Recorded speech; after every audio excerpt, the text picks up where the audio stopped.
Is this the first interview you've done since like all the weight loss and stuff? It is. Oh my gosh. People are gonna think I got a camera filter on or something.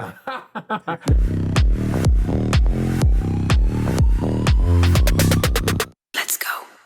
In case you guys didn't know, outside of hosting a low-budget talk show, I am also a drag performer.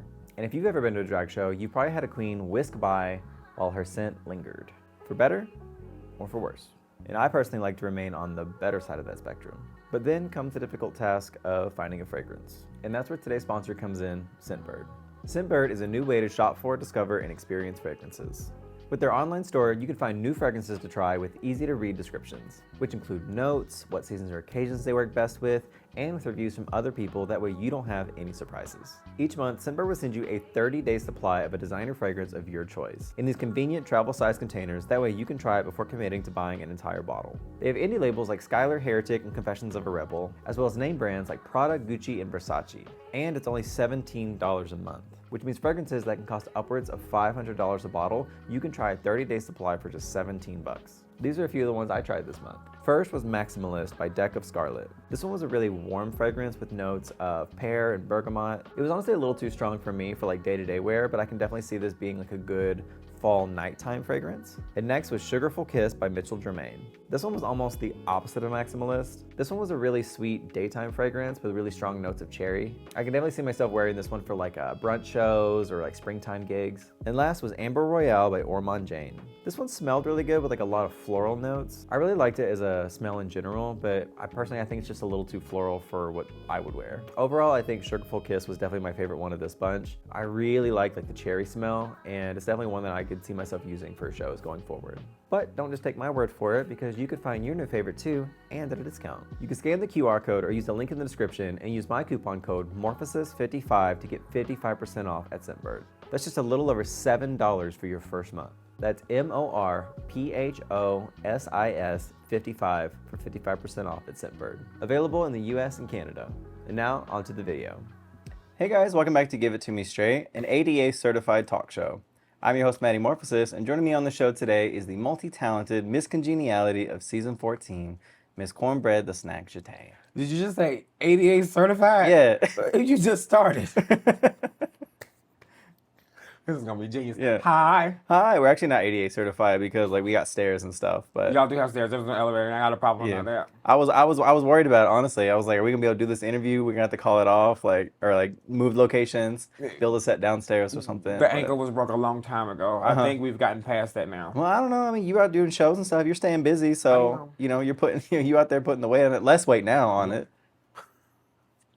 That wasn't even a read. You was like, It wasn't a read, but it was just a little too natural. Yeah, a little bit less weight. yeah. I've been wearing a fat suit the entire time, actually. I knew it. See, you wanted the storyline because like you're like, I'm gonna go on the show. I'm gonna have this fat suit. I'm gonna fake my ankle getting broke, so they recast me, and people think I lost all this weight. Just boom, boom. And it didn't work that way. It's like whenever Thorgy wore that fat suit at the premiere or something of like her season. You remember when she did that? No. When Thorgy Thor wore that big old like fat suit and was talking about how she loved mustard. You're not even a fan of Drag Race. No. You don't even like I like Dragula. No, I legit don't remember that. No? Okay, well, anyway. Yeah, same thing. Like her original season? Yeah, it's like whenever they were doing like the cast announcement premiere, they're doing like some event, she wore a big fat suit to it, so people would think that like she had like blown up after the season or something. I had no clue. That's actually pretty terrible, don't you think? That's kind of bad. I thought this was like one of those like common knowledge like things like Drag Race lore or something. Yeah, I kind of suck at the lore. Oh, well. I had no clue. That Well, was either way, you're here now. You made it up the Damn. stairs. Ankle is, it's doing fine, doing It's well. doing its job. Do you still have like trouble, like issues from it, or like does it give you problems? No, it doesn't. However, like mentally, it's not. Yeah, You don't feel like when like there's rain coming, you don't like feel it, you know? that's my titty. I know when it's going. No, it doesn't bother me anymore. At first, it did, but like now, I get nervous that it's gonna give out when I'm performing, but it has not yet. Knock on wood. You're just like it's just like a ticking time bomb at this point. Like I'm a it's ticking time bomb. and that's the fuse. But you're just like waiting for like the inevitable like your ankle to go cleek again, like a final cleek. Triggered. Yeah. Triggered. As I mentioned, you are the Miss Congeniality of like the season. How do you feel carrying like the moniker of like Miss Congeniality? What did you just call me? What? Miss Congeniality? Moniker. Monica Lewinsky. No, but like Miss Congeniality, like how do you feel carrying on like that title, despite the fact that you're always fighting with people online? Like how do you juggle the duality of those identities? Well, first off, I think people get the whole Miss Congeniality thing wrong. Uh-huh. Um, It's fan favorite. no, y'all voted for me. So y'all are good fans. No, I think the problem is Miss Congeniality, in my opinion, is also somebody that's like very real. I've always been like a real person, like clearly human, but like I've always been honest and open with all of y'all and everybody, and I feel like I'm like that online. I only fight with people who fight with me. It's only right. I'm very tit for tat. But do you think like some people like they're not actually fighting with you, but maybe you like perceive them as fighting with you? Like Not my maybe problem. maybe you're like on a hair trigger. You're just like a little too. Are you trying to say I'm always triggered online? I mean, I didn't say that, but You just did. you know, if the boot fits. No, I don't think I fight with people online. No? I just have debates. Debates. Okay. I mean, Yeah. that's a way to. I'm into politics. you're just a fan of politics. I'm a fan of politics. No, Yeah. I enjoy Twitter beef or X or whatever it's called. Now I won't call it beef though. I just say what I want to say. I think people just have a problem when you don't say things the way they want you to say them. I can't. I've never done that, and I never will. It's like you kind of touched on it a little bit, but like, you know, people watch the show, they have like in their minds who they think is Miss Congeniality, who deserves it, etc. But like, why do you think that the girls voted for you? Because like it was like unanimous, like, you know, you Miss Congeniality. I think because it's a TV show, so like you see certain situations, and those certain situations that build your storyline is what people based off of. However, a lot of people don't understand. We hang out with each other all the time. We're on set. We're always around each other. We help each other. Like it's so there's a lot of things that I did outside of the show that I didn't want to be on camera. Like when we first got there for like our split, it was like 7 of us. With the 7 people that were there, I gave them all these little crystals, little stones, whatever. And I was like, I don't want to do this on camera because it's like my personal way of just saying it's like nice meeting y'all, blah, blah, blah. That's the kind of person that I am. I don't do things for the image of the show because I don't think that will help my story as a person. That's just me as a normal human being outside of drag saying, you know what, we're all new in this situation. It's something foreign to all of us right now. Good gestures. I'm always like that. I always do gestures that I don't need to display to the world because it's not their business and I'm not doing it for the cloud of it all. Yeah. I just fight online.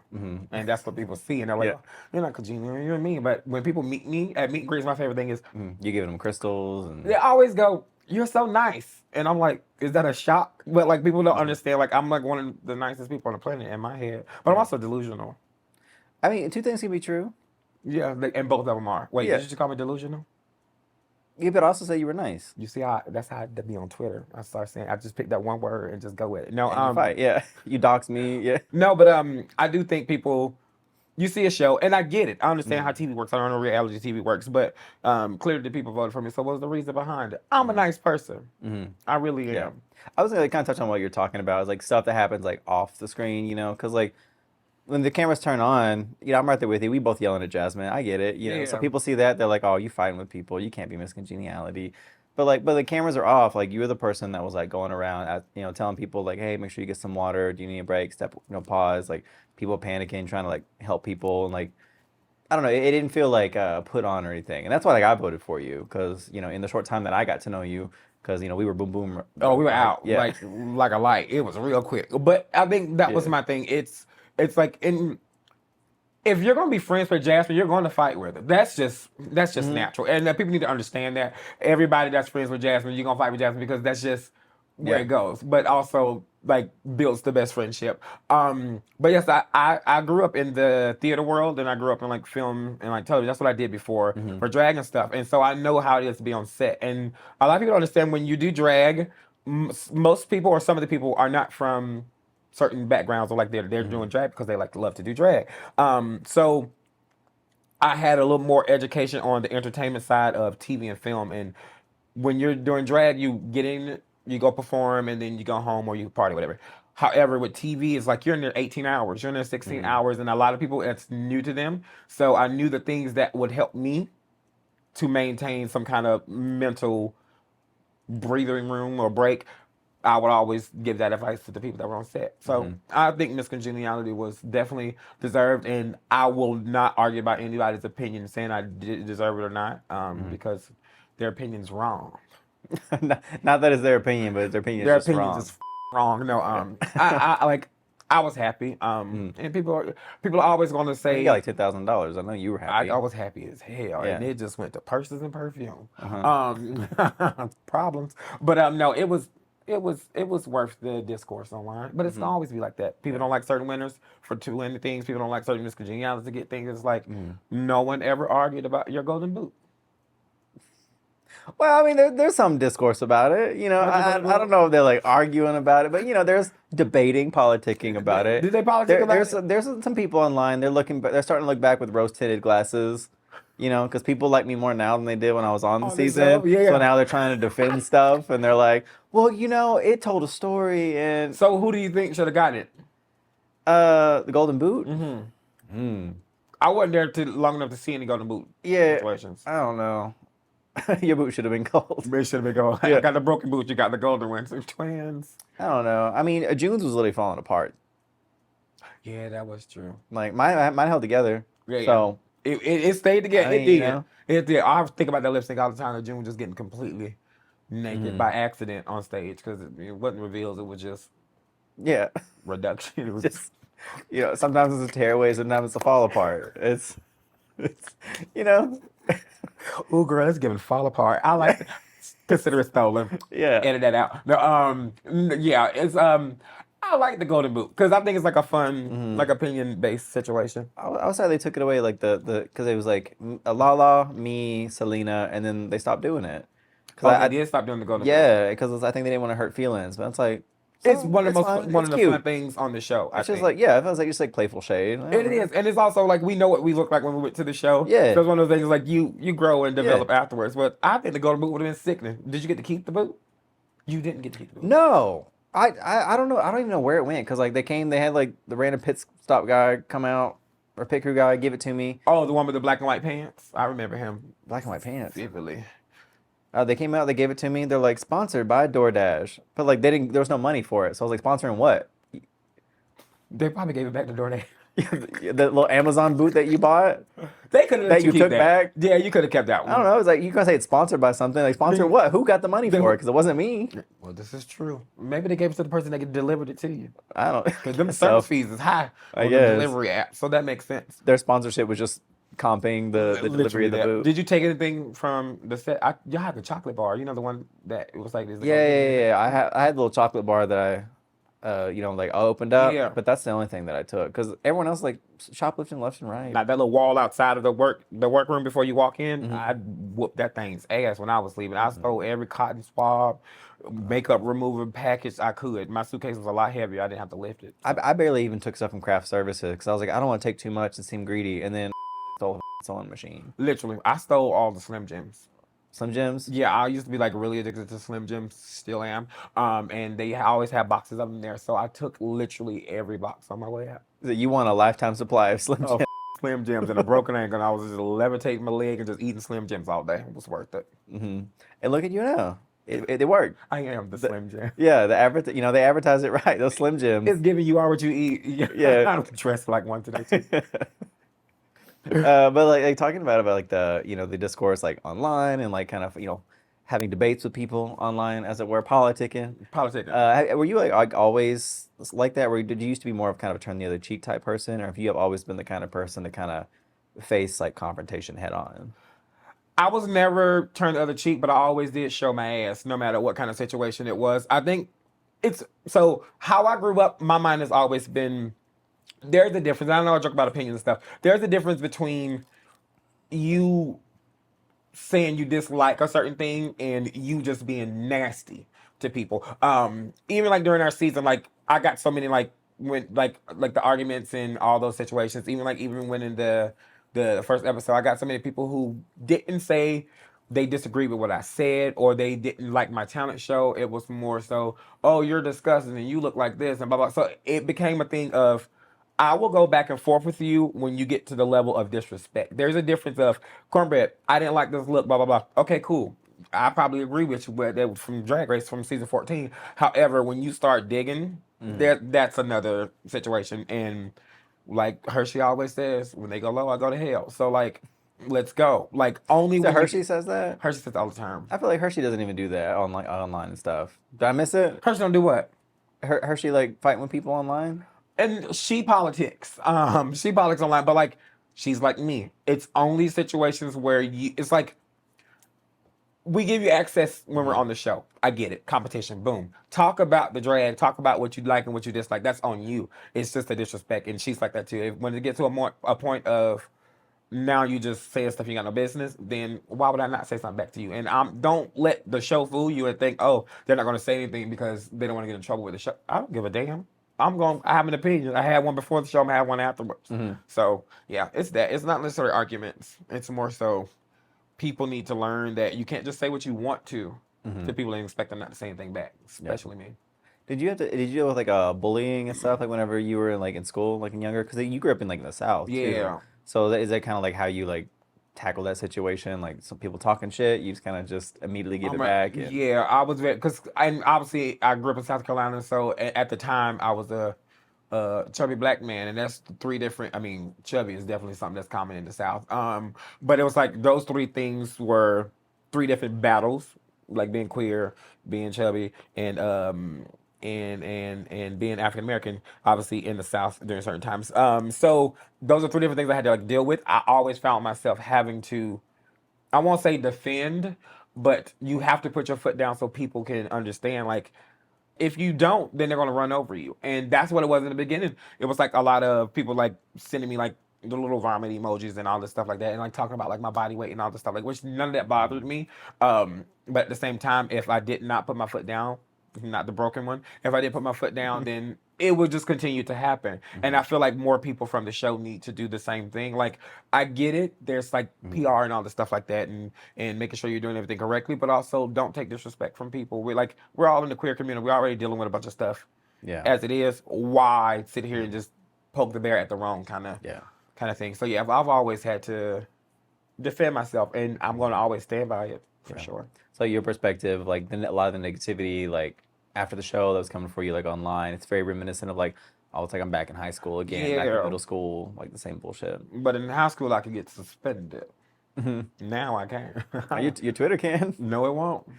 So no, it won't. Have you ever had your like Twitter and stuff suspended, even temporarily? I don't recall. I'm kind of surprised that you haven't had yours suspended. Are you sure? I got my stuff reported a few times. Yeah. Yeah, Lizzo's reported a few of my things too. Liz was reporting your stuff. She has. Copyright? Yeah. But aside from like fighting everybody in as a kid, like what, how else were you like as a child? Like what were you like? Were you like the same thing like you are now? Were like all the building blocks still there as a kid, or did you kind of change a lot over time? I was really quiet, shockingly. I was really quiet as a kid because I was super, super queer, and like, I mean, like I've talked about it on the show as well. Like my family wasn't like really for that. This, it's like Southern Baptist kind of energy. So they really wasn't for it. So I wasn't much of a open kind of dialogue person. That's the right way to say it. Like at school, different story. I was doing every dance theater performance. I was doing every chorus line kick. It was like night and day, like different worlds. I felt like as a kid I was doing drag. When I would leave the house. You get off the school bus and you're like, it's another day in the workroom. Literally, fully sitting in detention. It's another day in the workroom. Because I was beating on lockers and like throwing ass. I used to get in trouble for so much stuff like that. But like at home, no, because it was like I knew I would do a certain thing, or I would have a certain twang in my voice, or I would sound a certain way, or I would, flick the wrist, and I would get in trouble for it. So I wasn't as like open and how I am now. Now that I know myself and I'm comfortable and I'm like confident in who I am and what I do, I think that's why I'm more vocal and more open and like out there. But before, absolutely not. Yeah. So like you're at home, really quiet kid, you don't talk much, kind of doing your own thing, head down, and then you go to school and it's just like literally switches flip. Teachers are like, what? And if I ever get in trouble, like parents would be like, my kid did what? Or X, Y, and Z happened. It will be a shock to them because it was like me living literally two lives, but I had no choice. Like if I wanted to be open and express myself, then school was the only place that I was freely doing it, because it was one of those things of, at the time it was more so my family was I didn't want to disappoint him because I didn't realize what I was doing was not a disappointment. However, I didn't care about the opinions of anybody at school. That didn't make a difference to me. I had two massive brothers, and my brothers are like raw. So like no one would bother me at school because of my brothers. Yeah. So I was like, oh, I'm living it up. I'm living my best life here. But at home, I just didn't want to disappoint anybody. So I think that's why it was like a good night and day situation for sure. Were you like just like very like flamboyant, or were you like openly like queer in school? But the flamboyant wasn't the word. It was given like highlight, glitter, hot pink. It was, I couldn't hide it if you paid me. And my family knew that too. That's what I'm saying. At home, even when I was trying to be like a little more demure, it was still given very much, baby, this thing gay as hell at the time. Now I'm giving it to them straight. But like, Right. I was so, You found your way back. I found my way home. I went back in the closet. No, it's weird because they knew. There's no way you didn't know. It was, I couldn't help it. I was sitting in my hip from the jump. But at school, I was doing theater. Like I remember doing, we had a pageant, Miss Arnie pageant, and videos that they were doing hairspray, colorblind casting. But like the theme was hairspray, and they needed somebody to play Edna Turnblad and like dance or whatever. So clearly we were doing blind casting. But they're like, we want a guy to like dress up, and everyone was like afraid to do it. And everyone was like, and I'm just like, you know what? Screw it, I'll do it. Little did I know my brother was going to be, because my brother was at a different school. I didn't know he was going to be in the audience to watch it, because like other like schools and stuff came because it was like a pageant. And that's when my brother saw me for the first time, full on wig and dress and like dancing on stage. And I want to find that video so bad. But I think that was me at school. Everyone knew me as that person that was, it wasn't like, oh my God, I'm gay, blah, blah, blah, blah, blah. It was never that. They just knew. But I was also very popular in school because I was the theater kid, I was the dancing kid, but I also got along with the thugs, and I also got along with the geeks and the nerds. Like You're a fan favorite. I was literally fan favorite. Congeniality. I was so congenial in school.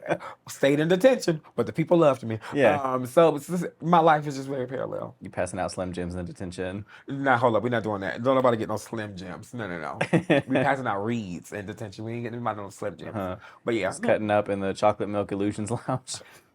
Chocolate Milk Delusion Lounge is so insane. Also, I was a strawberry milk person in school. Oh, your school had strawberry milk? Yeah, we had, what do you call it? Is it white milk? It was milk, yeah. Yeah, well, because of the color. So white milk, brown milk, and pink milk.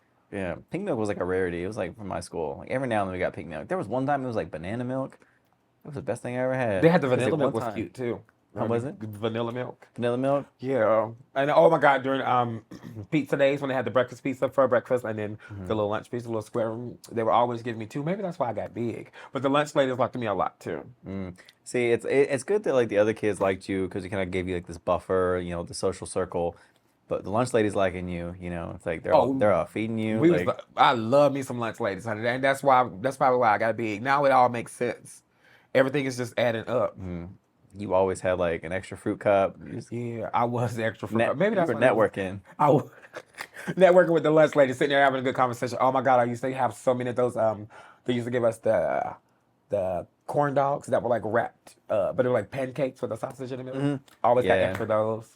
Can you like clear up, like just like to let people know what the truth is about if you actually like cornbread or not? Because like in your out the closet, it was kind of a point of contention of you saying that you didn't actually like cornbread, but then you were like calling them out saying you didn't.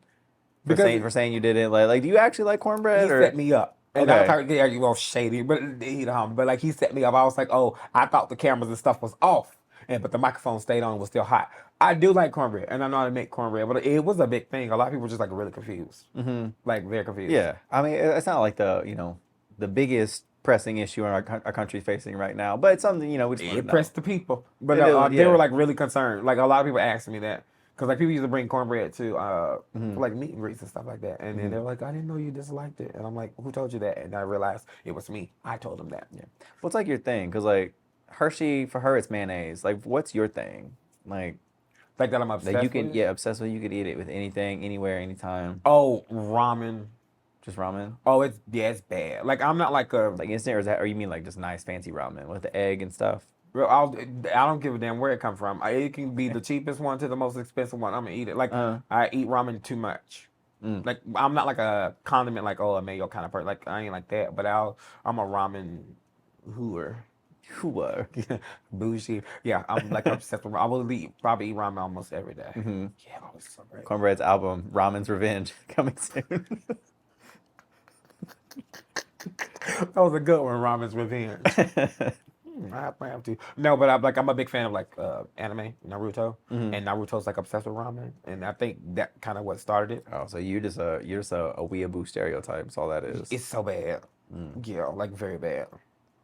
But bringing it back, like you're saying, like you're really like outgoing at the school and stuff. Obviously, you're really big into theater. In high school, you were voted most talented. Was that just for like theater? Was it like acting, singing? Like what all was that for? What all were you doing? So, because in my school, like electives, I think that's what we were calling it at the time. Uh-huh. Electives, you get to do two. So like you can be in band and in theater, blah blah blah blah.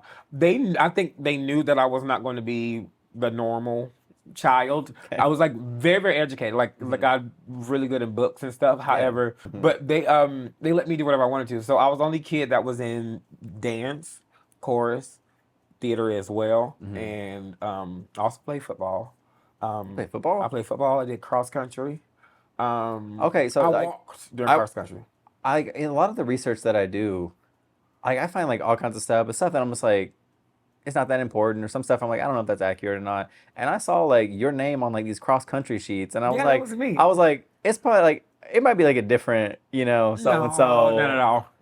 So I was like, I don't know, I didn't know you did like cross country and So I'm in stuff. cross country. So once again, I'm a very social person, and a lot of my friends in class did cross country, and I'm like, oh, what's cross country? And cross country is like obviously like long distance running. I was chubby in school, and I didn't run it. Like most of the times, I've always been like last place. Yeah, you said But rolling. I literally roll. You said you downhill, you I was smoke literally like, everybody. Let's go. I will walk most of it. I run some and walk it, run some and walk it.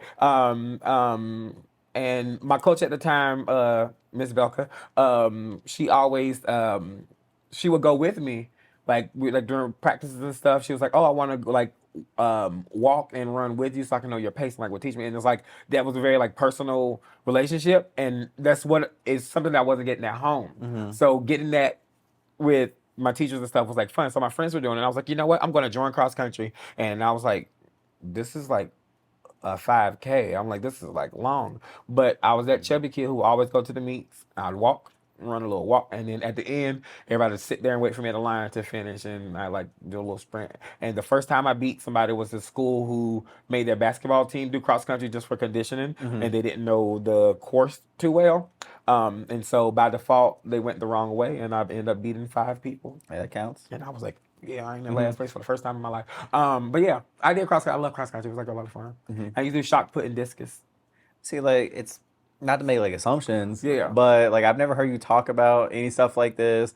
And like you talked about being like heavier set whenever you were younger, you're all in this like theater stuff. And normally like theater kids aren't doing cross country also. You Oh, I know? So love like it. a lot of times, kids they kind of hyper focus on stuff. You were really doing everything. You did every elective possible, cross country. You in the band or choir? Both? I didn't do band. So I couldn't do band because I never learned to read music. Like I've studied opera like all of my life, all the way up into coming to school for musical theater in LA. However, I'm an ear person and I learn visually and sound wise, but I could never learn to read music. My mind just would not allow me to do so. So I could never do band. They wouldn't even let me play the triangle, and I was a little bit offended by that. I could have dinged the hell out of that thing. You could have. But there you had to read music to be in band. Then you had a new talent show. Oh, I would have been so imagine. Bing. But you say you did like choir and stuff. Yeah. So you did like choir, and you say you like studied like opera music and stuff like that. You making a face like you think it reads coming. Not yet, I promise. No, not yet. No, I'm just You said, like, it's an excitement. Like, 'cause I don't get to talk about this kind of stuff, so I'm like thrilled. Yeah. But like doing like choir, studying opera and stuff. Were you like in the church choirs as well? Were you like a part of that or no? Yeah, I was. Because I know like some of like your musical, like I could definitely hear like almost like a gospel element to it. So I was in church a lot, and like I learned a lot in church, and church had their issues and certain things about certain situations. But yeah, I grew up in the church. That's like a major part of like my life and my growing up and stuff. So the music definitely influenced me there. I was kicked out of one church before, but that's because I was you get arguing kicked out of a church. I got into it with the pastor's son, but we ain't even got to get to any of that. was your first Twitter beef. Yeah, That's pre-Twitter. in person. See, it's those moments that get you ready for like the rest of your life, you know. And I let him hold. Uh huh. Can I ask what it was about, or is that a little too touchy? Is that something? No, I didn't nothing about touching. It was queer. Like they could tell when people were like queer, and they were like saying words they had no business saying. And so I just had to let him know I know things, and it didn't turn out to work. He was like, "Ooh, girl," and so his daddy kind of, told my grandma, "Don't bring her back. Yeah. Bring him back at the time." But yeah. With like the music and stuff like that, obviously it's been a love of yours, and you made like your talent show track, and you made like a couple other like little songs and stuff. Do you have like plans for more music, or is that kind of just was a side hobby? Now you're moving on. I want to do music, but I'm also very particular about the image and the person that I want to put out. There when it comes to music. Would you want to like make music under like the Cornbread name, or like Demoria, or like a different artist name? Like, So this is gonna sound crazy, but like it's like how my brain works. I'm going to be a duo. okay, Cornbread raps and writes music and stuff like that. Demoria is more of the singing side of it. So I grew up in when you say duo, like doing both those like personalities like on the same songs, or like two different like musical entities. so there'll be the same like it'll be how like Chloe and Haley, like the sisters. That'll be literally Cornbread and Demoria. Okay. And I'll call it 2703. That was one of the numbers of the places that I stayed in South Carolina. And so Demoria, like it'll be a joint album, right? So Demoria will sing some songs. Cornbread will have like full rap songs. But also there'll be a song that Cornbread is featured on Demoria's song, or Demoria is featured on Cornbread. Does it make sense? That makes sense. So it's like two different entities, but bringing them into one, because my rap side of it and my singing side of it are so different and different like waves and like I guess vibes. That's what I want to do music wise, but I don't want to do that until I have it planned out as I want to. And a lot of people are like, oh, you should put stuff out, you should do it. Like I'm like, no, I'm one of those people that I need it to be what I want it to, because I like drag, but also that's showing a side of Demoria and showing a side of Cornbread. So it's like, and those are two different people. They sound the same. Probably look the same all the time. Where do you draw the line, like the difference between like Cornbread and like Demoria? Like where do those two meet? Like what's the separation in your mind? Of the two? Yeah. Because you're talking about them as two different like musical entities, but obviously like they're separate entities outside of that too. Like where do you start to kind of draw the line, like a little crevasse between them? Oh, that's a good one. I think a lot of people don't understand, I'm a very like introverted person when I'm not in drag and doing things. I'm very much the kind of person that likes to sit on my bed, stuff my face with ramen, watch YouTube videos, watch anime, and call it a day. All of my friends will tell you that. They're like, girl, you go ghost. You don't pick up the phone, blah, blah, blah. It's because I literally am like super introverted outside of it. But when I'm Cornbread and I'm in drag, that entertainment persona is way much more vibrant, and like it's literally me in high school again, when I would go home and be this like individual demure character versus me going to school and like waking it up. I have both those modes, and I think it's a good balance to be to yourself sometimes, because we are so out there on the regular, and that's the difference between Cornbread and Demoria. I tell you all the time, like slight changes in makeup when it comes to Cornbread and Demoria, but it's also it's more so the personality of it all, and like so depending on like how on and how much you're kind of performing and stuff, it's kind of like when it starts to kind of it's like a slow shift in between. Like sometimes it's like a little in the middle, but sometimes you're performing live doing push the button, that's Cornbread. Oh, and a whole different person. Sitting at home eating ramen, that's Demoria. But sometimes there's like a little overlap. Oh, like right now, like this feels more kind of like it's like a mix of both, because it's like it's you, but also too it's like it's like you're on a show in front of a camera, and there's a sense of being on. So when I do interviews and things of that nature, I feel like y'all know who I am as a drag persona, because that's what I do when I perform and when like I'm on and stuff. However, this is you getting to know the person that's behind all of it. I don't want to come over here and be like, oh, mama, yes, God, blah, blah, blah, blah, and like all that extra, because then it's like, well, then who are you kind of situation. You asking me questions about running cross country. You think I'm a Cornbread gonna answer that? So it's like that. It wasn't Cornbread running cross country? Hell, child. Baby, Cornbread wouldn't have showed up to that one. It wouldn't have happened at all. I promise you. Cornbread would be lazy sometimes. But like it's a thing of like, I enjoy having this kind of conversations. I want to give authentic answers to these questions, and I know if it was Cornbread answering it, it'd be a different situation because Cornbread tells jokes and hosts shows and blah blah blah blah blah. And that's not what I feel like. Translate like literally watch like even like watching the show, watching Drag Race. Your drag persona 9 times out of 10 is completely different from the person that's sitting in the room during your confessionals. So it's like the same thing to me. It's like you're on when you need to be on. That's what being an artist and like performing is. So, But there's also levels to it. So there's levels to it, lots of levels, multiple levels to it. But they blend pretty well together. But you know the difference. I like people to know Demoria, but at the same time, Cornbread's going to show up and always be Cornbread when it's time to perform. That makes sense to me. Or that makes sense to me. You good? Yeah, I like stuttered on my own words when I was saying like nothing. But yeah, that makes sense to me. But I know too, like some people have like different things. Like for some people, drag is like a character. It's like a performance art. For some people, drag is just like their authentic self, or themselves turned up a little bit. And so it's different for most people, especially too like as like a trans woman. Yeah. Now you have to find like a new line between like where drag and like your female identity, And they're blending pretty well together, even like performance wise. A lot of people say too, like it's which is a good thing. It's like it's still heightened, however, it's definitely like blended, but there's nothing wrong with that. And I think a person that taught me this and didn't teach me this on purpose, but just from like watching shows, even though you say I don't know much about Drag Race lore, Latrice doesn't change her voice whatsoever. And that was one thing that I was like, you know what? Okay, I can see that like this is me in general, this is what you're gonna get. So that alone taught me not to change how I speak. There's people who put on like, certain voices when they would do drag, which is great for them. But like I always learned my niche and my thing will just continue to keep the voice that I have, and which made me fall in love with my voice even as a trans person. I don't change my voice for anyone. This is just what you're gonna get. I mean, other than me not having a voice from partying on Friday, but that's a whole nother situation.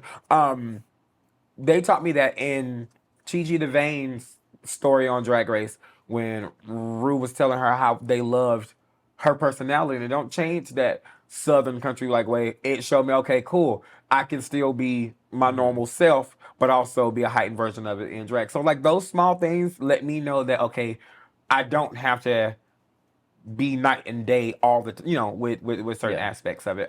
So yeah, it's like I would say there are a lot of cisgendered women, or a lot of women who have lower register voices. And to me, those like, I love a good high pitched voice, I love a good low pitched voice, but there's something that is great to me about hearing a woman speak confidently in a lower register if that's their natural voice. And that's something that I had to learn too. It's like there's different degrees. There's people who identify as male who have very low voices, who also have very high voices. So like the voice box is different for everybody.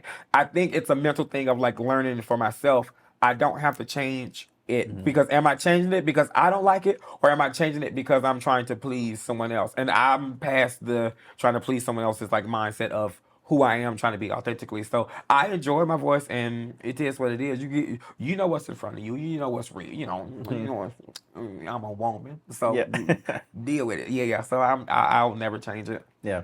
It's a really interesting conversation to talk about trans women obviously going through changes to be accepted by society, but also finding that niche where you feel comfortable and what you're confident with. Yeah, it's one of those things to me. I'm always the kind of person that's going to say, I'm not going to do it because you're telling me to do it. And I think we're getting it, like the mindset of a lot of people who identify as trans is getting to that place as well. It's a thing of, am I doing it for me or am I doing it for you? And when you realize that you might be doing it for someone else because of how we were taught and like treated, then you're like, you know what? No, I'm not doing that anymore. This is me. This is who I'm comfortable as. If I want to change my voice, that's something that I want for myself, then do it. I'm all here for it. Yeah. But me personally, as what I'm doing it for, it's for me. I'm not about to go through all that trouble to do that when I like how I sound. Like I enjoy it. It's one of my favorite things. Yeah. Yeah. So just like finding your niche, what makes you happy, and not going through what you think is like these boxes that you have to check. Yeah. Yeah. Interesting. That's a good question. That was pretty good. Yeah, it wasn't even on the cards. We just kind of just devolved into it. You might be good at this. Maybe. I didn't even have to edit to get here either. I know, right? Just roll right in here. It's natural. There you go. But as we were talking about doing all these electives, like being a little performer, obviously you have a love of like theater. What really made you like fall in love with like performing like that? I did a Christmas play when I was in elementary school, and I played Santa Claus, and I kind of ate. And my drama teacher was like, Miss Thompson. I remember all that. Miss Thompson. She was like, everybody pay attention to this kid right here, because this kid is gonna be famous one day. And literally, when my family heard that, they always like reminded me of that as a kid, which I'm just like, how did y'all not know that I was flaming back then? Anyway, the teacher said to them, like, this kid's gonna be famous, and said in front of all the school and stuff, and that kind of sparked something in me. Me and my like cousins and stuff used to always like put on shows and like have fun, like on the side of the house. In the South, you got to create your own like fun and stuff like that. We always watch wrestling, big on wrestling, and Stone Cold Steve Austin, when he would come out, there would be like the little glass breaking. I was always in charge of breaking the glass bottle on the rock before they start beating on the trash cans to make the noise. And at that moment, I knew that I was looked on in the family as the person that was going to be the star, because without that glass breaking, you would have never known it was Stone Cold Steve Austin. So that might have been the spark. I love wrestling. So like your love of theater came from busting glass bottles on the side of the house. Rightfully so, but like you can't just say it on that. There's a Like just boiling it down, like yeah, but you can't numb it down like that. there's more nuance to it, but just trying to. Do you know how hard it is to like time breaking a glass bottle on a rock? You know how hard it is to go through the woods to find glass bottles? If you went to band and learned timing, you probably a lot easier. I don't know, I'm just saying. Well, first off, you playing the Stone Cold song on a triangle. We'll be so sick. Ding ding ding ding ding ding. But I got to break that bottle though. I was tearing that bottle up. You couldn't tell me nothing. Oh, I miss it. You bring back childhood memories. Your mom goes outside. It's like, why the is all this broken glass next to the house? It was literally me. We literally go search for bottles and then we like fight, like wrestling. Yeah. But you couldn't do it without the theme songs. Right. No, of course. No. You're right. But obviously, like, theater did have a big impact like on your life. You eventually moved to LA to go to theater school, where you wanted to become like a Broadway producer. Is that still something like you have like long-term plans, or musical theater in general, or? I'm looking into getting a theater agent. I'm in talks with some people so I can start auditioning and stuff for theater again. At first, I stopped because it was my singing voice is like low as well, and so at first it was more so not doing it because I didn't think I could audition for certain roles as a woman and sing in the voice that I have. However, now I'm so confident and comfortable with who I am.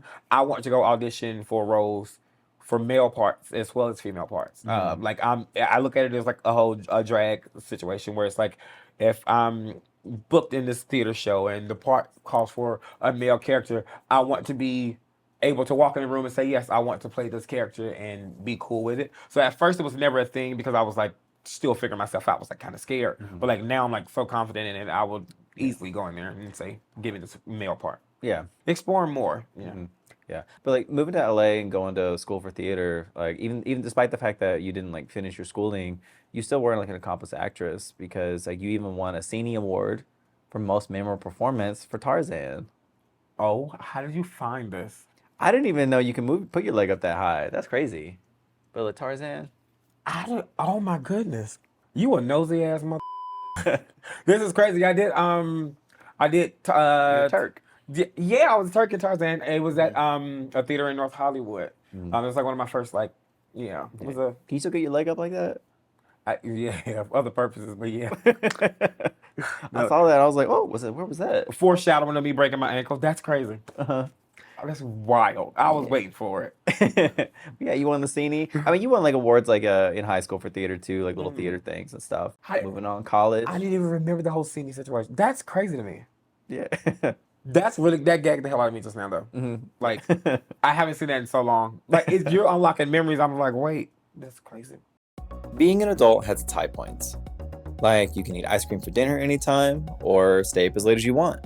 But it's not all fun. You also have to do your taxes, figure out what's for dinner every night, and make doctor's appointments. For that one, there's ZocDoc, the healthcare app that makes adulting that much easier. ZocDoc is a free app and website where you can search and compare high-quality in-network doctors, choose the right one for your needs, and click to instantly book an appointment. We're talking about in-network appointments with more than 100,000 healthcare providers across every specialty, from mental health to dental health, eye care to skincare, and much more. You can filter for doctors who take your insurance, who are located nearby, who are a good fit for any medical need you may have, and who are highly rated by verified patients. Plus, ZocDoc appointments happen fast, typically within just 24 to 72 hours of booking. You can even score same-day appointments. For me personally, this is really great because I am someone who recently moved halfway across the country, and with that, lost all the doctors that I had back home. But using ZocDoc, I can easily find a doctor for whatever I need, regardless of wherever I am in the world, including in my new city. So stop putting off those doctor's appointments and go to ZocDoc.com/straight to find and instantly book a top-rated doctor today.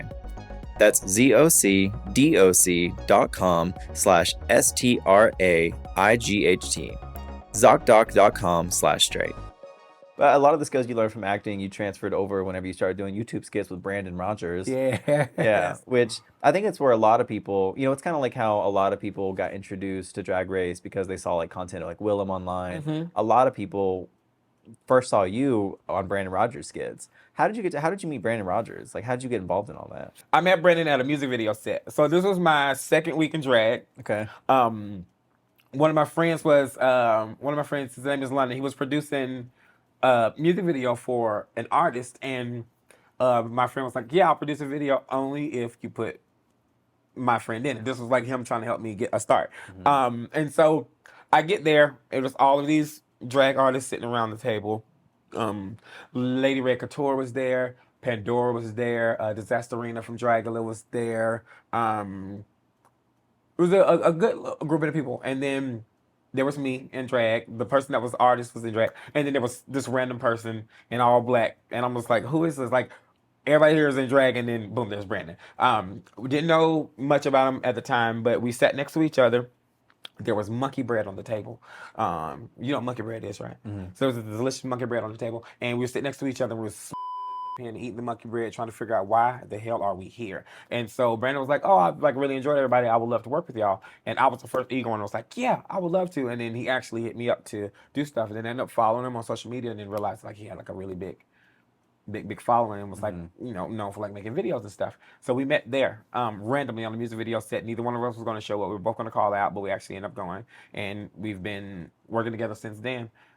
You can see my drag career literally from Brandon's video all the way up until now, like the evolution of everything, because I've worked with him since I started drag. It's like he basically cataloged your drag journey. Literally, like one of my favorite like human beings on the planet, like obsessed with Brandon, like favorite person, and has taught me so much. And I go to shows, and a lot of people watch Drag Race because they know me from his things. Like, oh, I got into drag because of you, because a lot of his fans are like people who are not in the drag world whatsoever, and thought I was just this cisgender woman that was just funny on this thing. But yeah, turns out I wasn't. But yeah, Crossover star. Crossover star. Yeah. Brandon definitely like spearheaded a lot of my career stuff for sure. Yeah. But outside of like Brandon Rogers content, you also are known for some of your smaller roles, like the movie Hocus Pocus. How did you land that? Because there's like so many Drag Race queens in the franchise now. There's like hundreds of them. How did you get approached for that specifically? So it's crazy. I got Hocus Pocus before Drag Race. And like now I can say this, and well, they ran with it too, so it's cool. So long story short, we got done filming. We weren't announced or anything yet. And that's when they were casting for it. And the people that they wanted, I guess, weren't available, but I was. And so it was all Drag Race people that were supposed to be doing it. And then somehow my agent got a hold of it, and they were like, hey, we really want her for this, because they saw my ASMR video that I made a long time ago, just me being like stupid. And it was like, we saw this person, like, do you represent them? And they're like, yeah. So I had my agent before we were announced, because they knew things were about to come out. And so we were on set, and everyone thought I was either Silky or Jada D or Fierce, like, because they would see like outlines of my body, and like press and everybody was there. Yeah. But they knew it was Drag Race queens, but no one knew who I was at the time. So yeah, I ended up getting that. I was You just like whoever they ask for, you're like, yeah, that's me. yeah, I kept my That's me. mouth shut, but I couldn't say it because I don't think we were supposed to be filming it because we just finished Drag Race. So I didn't get permission to go do it, but I did it anyway. I was like, ask for forgiveness. I guess that's the term. So yeah, it was so random, and definitely wasn't supposed to be me, but it was like the happiest mistake of my life.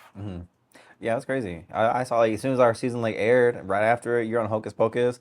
Some of the other girls are fighting for bookings. You're on a Disney Channel original movie. Well, that was before Drag Race, so I'm happy for that. Yeah. Yeah. But like, But like with the timing though, I think the movie came out like right after our season ended or something like that. Well, it- like, the Halloween after like our season. yeah, but like they like Yeah. I couldn't say, oh, I was doing this.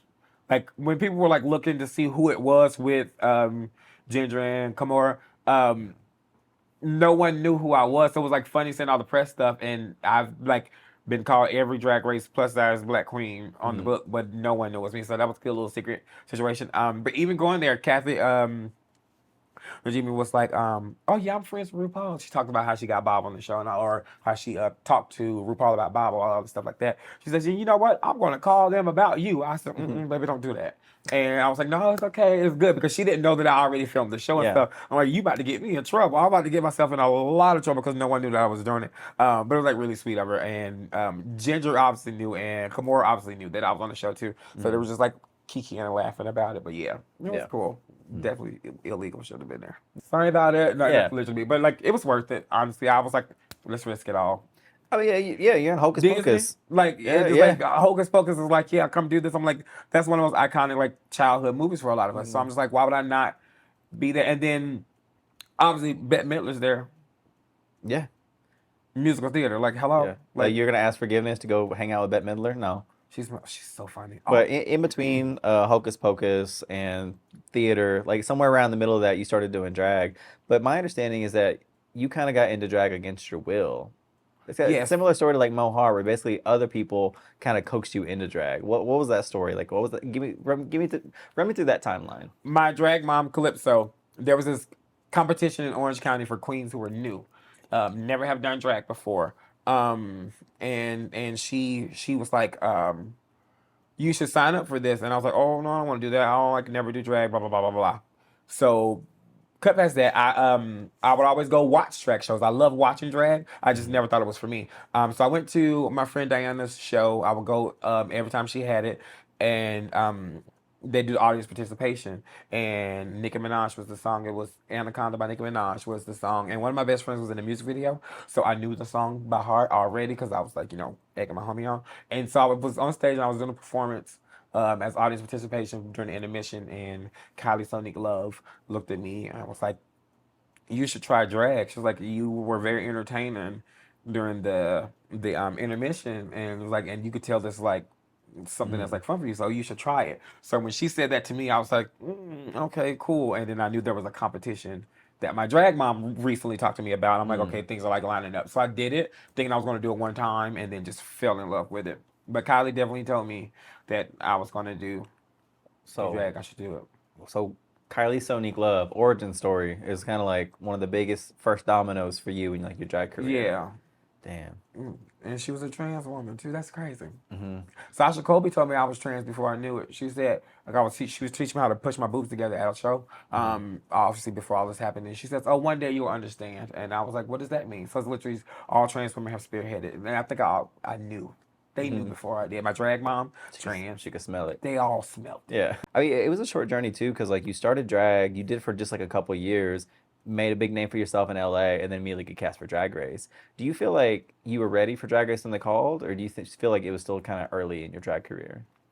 It was early in my drag career. However, I did feel like I was ready. And I say I was ready for the sense of there was the theater side of me in me saying there's an opportunity to be on a show. There's an opportunity to put my art in front of people as raw as they'll accept, LOL. So I was like, yeah, you call me, you see something in me, then I'm gonna go do it. But once again, drag queens, we're delusional. So we think we're at a certain level that we aren't at when in our heads we think, how do I say it? We're delusional in the sense of we're like, okay, yeah, I'm the shit, and nothing's gonna like stop me and gonna change, not knowing what you actually look like. So I wasn't gonna say no to the opportunity. It's an I've been in LA for so long. There's an opportunity for me to put my art and to be on TV. Absolutely, I'm gonna say yes to it. So I don't think it was too early in my career to do it. I wish I would have stayed there longer. Obviously, the ankle didn't want me there for that, but yeah, Yeah. it was the right timing. It was literally perfect timing. Yeah. But as you mentioned, like your ankle, as someone that was there, I know a lot of people speculate. There's like people that started like rumors that like you faked your ankle, you're trying to start a All that. storyline, all that, despite the fact that you spent thousands of dollars to go to a show. Hello. You left episode like 3 or 4. Yeah. As someone that was there, I can confirm that like I saw like the signs, like you started like limping a little bit more. I remember you walking between like the little filming sets and you're just kind of limping. And I remember like the day before you left the show, you were literally saying that you were gonna have to slither down the runway because your ankle was like killing you. I And hurt then- myself on the first day. And it was literally I stepped and rolled it. Casual, normal, just walking kind of rolling situation. Yeah. But it just gradually kept getting worse and worse. But I just sorry. I was gonna say, what wasn't it actually like the teaser challenge was like the nail in the coffin whenever you were doing the little skits and The stuff for the running one, teaser, like and- the potatoes, the mashed potato bit. So everyone thinks me falling off that table hurt my ankle. I don't know where that came from, but everyone's like falling off that table was the thing that like broke my ankle, but it wasn't. So what it was is like I was walking and then stepped on something and kind of like twisted a little bit, right? So I was like, oh, this hurts. However, I'm not about to like go home on the first damn episode like injured. Like this is not gonna happen. So I forced myself to like work through it. And it was me always doing something on it that kind of screwed it up in the long run because I didn't know how bad it actually was. And so there was a day where I was like, we were in the little green room. It was me, Georges, and Dia were there. Dia was there, and I was like, can we call medic to like Tiger Bomb and like wrap my ankle up? And they were like, oh, what happened to you? And then I explained to them that. So me rolling off the table didn't do it. However, there was a part where I was like running in the little skit for the acting challenge. It was doing stuff like that and continuously like doing the challenges and all of that. It was just everything was weighing in, no pun intended, on my ankle to it where that last episode was like, okay, we're done. Like I could not go any further, and I woke up and it was like swollen. So people started those rumors and said that I thought it was freaking hilarious because everyone there knew like that I was like kind of screwed up. So yeah. How do you think the trajectory of everything would have been different had like your ankle been fine, you made it through the competition, gone further? Like, how do you think everything would have been different if that had happened? Had that not happened, I think, to be honest, I'd be more misunderstood than I was the time that I was there. I think how the show goes, and the longer you're there, the more situations that happen and stuff like that. Even like with me and my Jasmine situation, like I feel like more things like that would have happened, so it'll be easy for them to not have me look the way that I am authentically, like myself. So I always think it was a blessing and a curse because I still learned so much about myself on the show. And I think while I was there, I was discovering a lot personally and like mentally, like having like breakthroughs of like childhood trauma situations and like learning more about myself as a person and as like a trans individual that I think somewhere in the universe, me hurting my ankle may have been for the better for me personally. Because as a person that's figuring yourself out and trying to compete, that's a lot that's going on at one time. And then discovering so much that I held back as a kid throughout these years and having that trauma talked about on the show triggered something here that I don't think I would have went to the competition or navigated through the competition as confident because I would have always had in the back of my head that situation. So the ankle was a blessing and a curse. In the sense of I enjoyed myself on Drag Race and I wanted to stay as long as I could, but I got to go home and clear up my personal life stuff. Yeah. So it was like it was. So it's kind of like the timing of it. It's like the situation is not ideal, but maybe the timing was for the best. Yeah, like like mentally, it changed so much for me. But I thought the rumor stuff was always funny to me. Like, who really just wants to like quit? Like, it just didn't make, especially when I was doing good on the show for at the time that I was there. I wasn't like you were on a hot streak. Yeah, I was like, and it was going in a good direction. I knew there was gonna be some things that I was gonna fail at, and put myself out of it. I didn't get to lip sync or anything like that, But it's like I was at the time one of the front runners because there weren't that many challenges that was going on. So it's like I was chilling, I was good, and I was safe for everything else. So it's like, why would I want to leave when I'm doing good? And they out here giving out $5,000. We not winning cruise ships and ice cream gift cards and like lip gloss and free Anastasia makeup that they gonna give you anyway. It's like they was giving out money. Baby, I'm gonna stick around. That's why the anchor was like, oh, she said $5,000. We gonna hurt today. So that's why I stayed on the broken ankle as long as I could, because that money was good. So yeah, I wasn't about to just quit. But yeah, it was funny. Yeah. Well, I mean, despite the short time that you were on the show, like you did make a splash. Like you had a lot of good confessionals, a lot of good screen time, did well. You won the first episode of the talent show. Congratulations on that. Thank you. But like with the talent show, obviously we were in different groups, but after that airs, you're back at home. Now you're watching the show. You see the second group and you see my episode with the talent show. Did you feel any kind of way whenever you saw me doing like live guitar, whenever like you were also a guitar aficionado yourself? Because I think you even like, I think just like me, you also play guitar with your tongue here in a minute. Wait, where is it? I think, hey, wait, where is it? How? There it is. Yeah, see, you did it first, even before I did. So did you feel any kind of way whenever... Pause.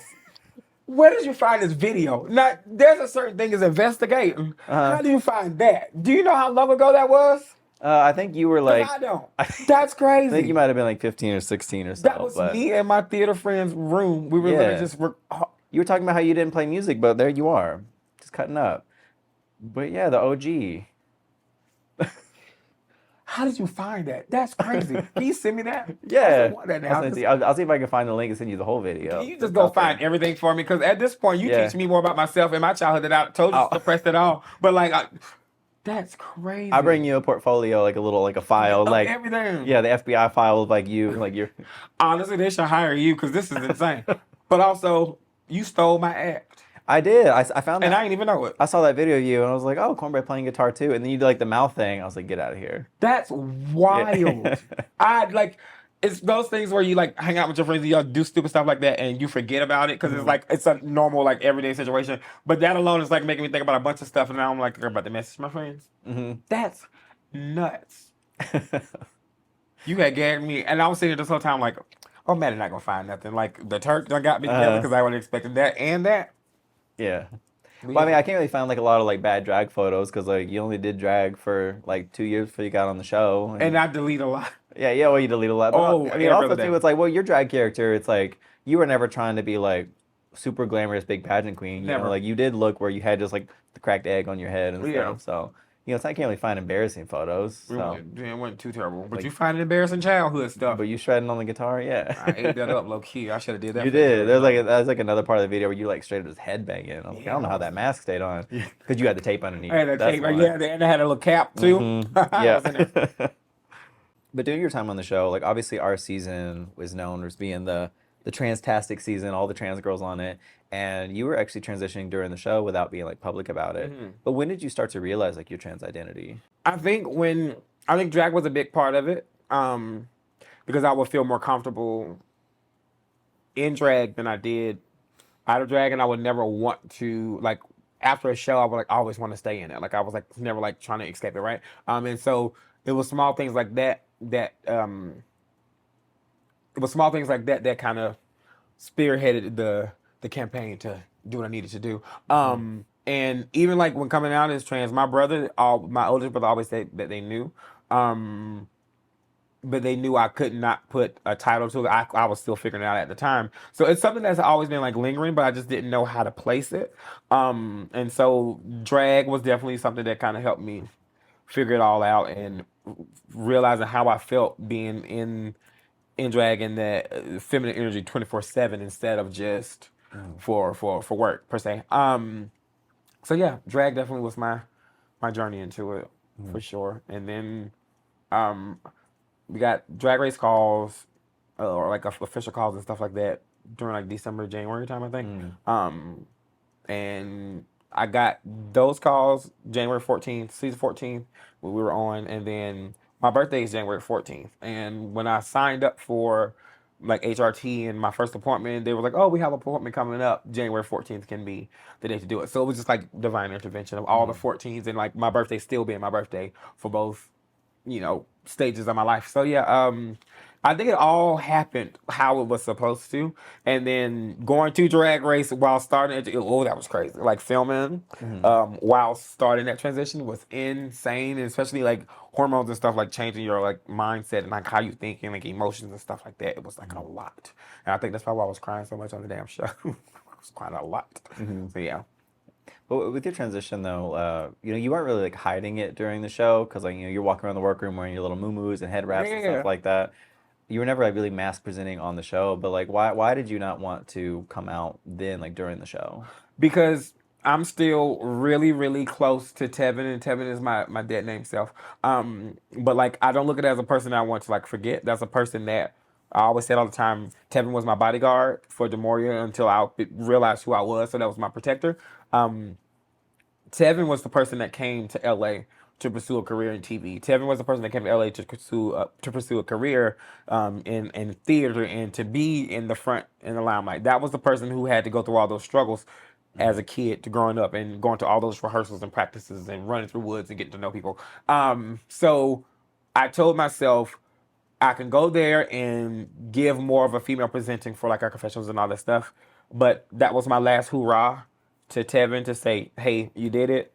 I want to see that person on TV because that was a person that was fighting so much to get to where I was. So Your past self being on Drag Race is almost like a gift to you, like your past self for all the yeah, hard it's a work. thank you. It was the biggest thank you. And it's like I could have easily just, threw on some hair and foundation and all that stuff. But I wanted people to see a real transition in real time. We have the power of social media to where we can not be seen transitioning and then boom, we can present ourselves how we want to be seen by the world. That would have been a disservice to people who are coming out as trans or trying to newly transition. I'm glad they got to see then to now Yeah. because it was an actual journey, and I feel like Tevin got a breakthrough in so many ways on the show, dealing with like all the childhood trauma and then bringing up all that stuff that was like just cluttered and pushed to the back of my head. All of that stuff was like a new birth, and it all happened on TV. So I refused to go there in a false presentation. I wanted it to be as real as it was, and that was Tevin's like thank you, and that's who and I'm glad I did it that way for sure. Obviously, like with your gender identity has been a huge life change for you. Like what are the changes you've noticed in your life ever since like transitioning, both like in general and publicly? Like I think a big one is my family. They're more open and they understand and they're educating themselves because they realize it's something serious for me. It's not a thing of them just, oh, we don't agree with your career. Not like saying they do, but like they're like, oh, you do drag and we don't agree with your career wise. They realize, oh, this is you every single day. This is who you are as a person. And my family's always like my cousins and all that always like rather supportive, but I think it's a thing of now my family is educating themselves on things they say. They're educating themselves on pronouns and how they present themselves, and even with friends and people that they ask me their pronouns before they have conversations about it. So I think the biggest change in my transition that I've seen so far is honestly the education of everybody else that's around me, which makes me so happy to see that. There's a lot of the queer community is very like different. It's visually now like seeing it as a gay guy at the time versus living it as a trans woman. It's night and day. But yeah, there was a things like that. It's just the education of it all and like seeing it through a different lens, basically. Yeah. In addition to like all the life changes that being trans has brought you, you've also experienced other life changes, like including with your health. And it was a couple years ago you were diagnosed with intestinal cancer. Yeah. How did you find out about that? And like what was going through your life at that point? When you transition and stuff, you do like blood work and all of that. And so I was getting a bunch of blood work and all this stuff done. And then the person who was doing my blood work for my transition and my medication and HRT and all that stuff was like, how often do you get like checked up? And I was like, oh, it's like been a while because I was like not on top of it. And they were like, well, you should just to keep that going. And they offer services to trans people in LA. They're like really good with that. And so it was just a routine checkup of just me just casually getting checked out to make sure everything was good. And then the doctor was like, hey, we see X, Y, and Z and like our x-rays, we want to investigate further. And then from there, I was like, okay, cool. Didn't think anything of it. Didn't bother me. I was like, okay. I haven't been going to the doctor as regularly as I should. So obviously there might be like small minor issues. And then that's when they discovered the whole cancer situation, which was scary, but I was also like, I've always been the person that's like, with or without any kind of news or information, the next day is still going to, roll over, even if it's for me or for anybody else. So it's like I've always had the mindset of, you know what, don't get depressed and sit in it. Just figure out the next step, because me just sitting at home and being depressed about it is not going to change at all. Right. So it changed a lot mentally and physically too. But had it not been for my doctor being like, "Oh, girl, you need to start getting checkups. That's what you're supposed to do on the regular," I wouldn't have Yeah. like known it, and it could have gotten worse. Yeah, I was gonna say, so like, had you not have transitioned, there's a chance you might not have ever known Would that have you probably had never cancer. known until I got like sick Yeah. and like things got worse. So like, it's good when doctors are like, "Hey, are you taking care of yourself like you're supposed to?" Because had it not been for her, I probably would have not have even gotten a checkup or like would have known anytime soon. I know it's like stuff like that, like major like health scares can kind of affect a person's like worldview. Did it affect anything with like your psyche or how you saw the world, your life, etc.? Yes, it made me say, it made me more unapologetic, even though I already was that way. I think it kind of made me say, you know what, why am I living for anybody else? I got to do it for myself. And so it definitely helped me be more confident and be more in tune with myself and not be worried about what people say. Because why am I letting that bother me when I've beat cancer? Why am I letting that bother, like certain things bother me when I've had worse? And there's things out there that are worse for a lot of other people than what it was for me. So it's like it definitely made me more confident, and it doesn't do that to everybody. Like sometimes news like that kind of goes the opposite way. So I lucked out, and I'm very grateful that I looked at it as a thing of start living and doing more and enjoying myself. So Yeah. With like the journey you went on with like your cancer diagnosis, around the same time or shortly after, you started to go on another journey of like your weight loss. Are those like related to each other? they were so that the cancer situation made me realize I needed to start looking more into my health and stop being so. I was careless about doing checkups. I was like small things like not drinking enough water or not attempting to work out while I was out partying and hanging out and doing all the stuff with like drag. And so I throughout my journey and my healing through cancer, my doctor was like, "Hey, it's like it's a thing of you need to start eating better and doing certain things that can help prevent, like reoccurrence and all that stuff like that." And so I was like, "Okay, cool." So I know myself and I know how I work, and I know I'm not the most disciplined human, but the weight loss started to come simply because not a fear, but an education of learning what was wrong with me and how can I prevent this so I can continue to be like healthy through life. And so it was a journey of these are the steps that I need to do, and you got to start eating a certain way, and you got to start working out a certain way. That way things won't reoccur, and certain things that you eat prevents blah blah. It's like small things like that that kind of led to me. Okay, you know what? I need to buckle down and do that, and that's where the weight loss journey came from. No matter all the stories I see of how I lost the weight, they're my favorite. Right. For the It's like now the rumors about your ankle and faking that to yeah, for storyline on Drag Race, and now it's now we got other speculation and rumors about the Ozempic weight was the loss. biggest one. Oh, my favorite one is like, this is so random, but somebody was like, "Oh yeah, I heard she's done math." Oh yeah, Someone said that's how I lost my weight, and they were concerned about me, so they started telling everybody that's what I was doing. yeah. But they weren't concerned enough to Well, tell to be me. fair, like I was just concerned for you. I was just I was just looking out for you. I was just It was you. yeah.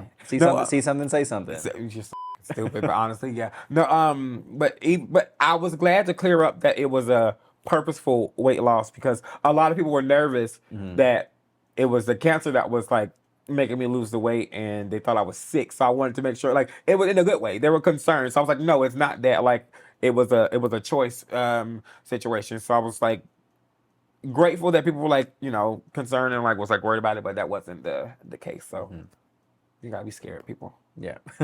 So you've gone through like so many changes between like health journey, your trans journey, your the weight loss journey. So many more things coming for you in the future. Like what do you have planned though? Because on top of everything else, you're also a businesswoman. You have all these ideas for the future. Just to name a few. Obviously, we talked about your dual music career coming soon. You've talked about wanting to start a moving business. Oh my God, yes. You that's the one. started what was another one? You have so many ideas. With fishing. Fishing. Yeah, I wanted to start. You know how they have like the tackle and bait lines on like the outfits and stuff. Yeah. I want to do one of those as well because I really like fishing. I like so many different things. I just want one day. I just want to sit in this big office building and have just a bunch of businesses just like left and right. That's I the was gonna goal. say, but like you have so many ideas like for these different businesses though, without like you don't have to say anything Yeah. if you got some like patents or anything or trademarks going through. But like, what are some of like the business ideas that you have? I Just want rattle some off. I want to start a queer moving company. Plaster my face on the side of a truck. Yeah. Oh, you wanted to buy Camp Wanakiki. I did. I still do. Because I feel like that's a good concept for a show. But there's like some little things I'm like, I want to go there and I kind of want to host. Spearhead it. Yeah, spearhead. Can't want to kick it. That'd be so much fun. The next step for me, I probably just need to sit down, realistically write out my ideas and figure something I need to focus on because building business and careers and stuff, you need to have one that you're focused on at the time to keep it going. So the easiest route for me is to do the music and musical theater because it's all in the entertainment realm. So if I stick in that, then I'll be good and go from there. But I do want my movie company. And I do want my nature fishing company as well. That'd be so dope. So Camp Wanakiki, a moving company, fish and tackle, where? Yeah.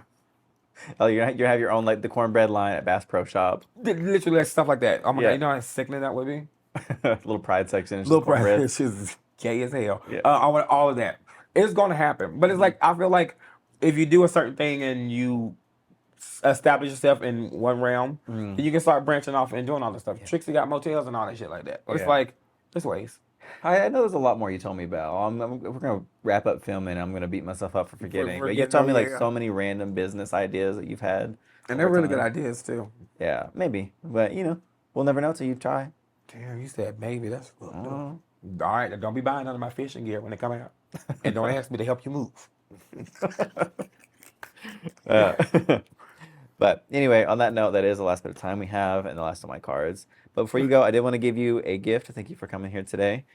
I don't have any like fancy backstory. I just know it's something that I get you love every time you pull any kind of situation. Is a bottle. Oh my God! I'll probably have to blur it for YouTube. But yes, how'd you know about this? I don't know how I know. You probably said it, or maybe I heard it from somewhere else. For the people at home that is seeing a blurred image of this, it is a bottle. It rhymes with Juan Dulio, and it has Mew. Yeah, with a year on it. Yeah. There you go. You can look it up yourself. But anyway, so why this one though? Like everything in the world, every possible soda beverage product, tequila. So like I'm a big tequila fan. That's just like me in general. And so I went out one time with some friends and we're just like kicking it, like, my shots. I was like, yeah. So I'm like, I can get around the shots, and I was about to get some regular tequila, let's throw it back or whatever. And my friend was like, oh, no. If we're doing shots, we're doing shmashing. And I was like, okay, cool. And I didn't know what that was. And I looked at the price. I was like, oh, girl, that's bougie. That's a lot of money.